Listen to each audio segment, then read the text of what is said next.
বিরতির পর স্বাগত। এবার চোখ রাখছি মেলাগড়ের দিকে। মেলাগড় থেকে এই মুহূর্তে চাঞ্চল্যকর একটি তথ্য উঠে আসছে। জানা যাচ্ছে স্ত্রীর দায়ের কোপে গুরুতর আহত স্বামী, এমনটাই চাঞ্চল্যকর তথ্য ইতিমধ্যেই উঠে আসছে। জানা যায় ওই এলাকার কার্তিক দাস প্রায় প্রতিনিয়ত নেশাগ্রস্ত অবস্থায় বিভিন্ন সময় বাড়িতে ঝামেলা পাকাতো এবং নিজের স্ত্রীকে অকথ্য ভাষায় গালাগাল করত। অন্যান্য দিনের মতো বৃহস্পতিবারেও কার্তিক দাস নেশাগ্রস্ত অবস্থায় বাড়িতে এসে তার স্ত্রীকে বিভিন্ন ভাষায় গালাগাল করতে শুরু করে এবং অবশেষে কার্তিক দাসের স্ত্রী স্বামীর যন্ত্রণা সহ্য করতে না পেরে বাধ্য হয়ে ধারালো অস্ত্র দিয়ে এলোপাথারি আঘাত করে, এমনটাই অভিযোগ উঠে আসছে।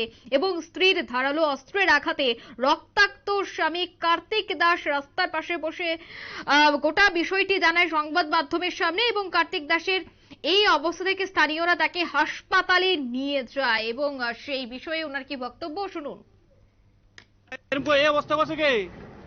वो दूसरी खिलाफ में लौट रहा है, कोई लकड़ी दूसरी चक्कर में गुमराता है, ऐसा कोई असली नहीं है। बांग्ला को के उसे पता लगा, उसे पूछता है, दूसरी चक्कर में गुमराता है कोई भी।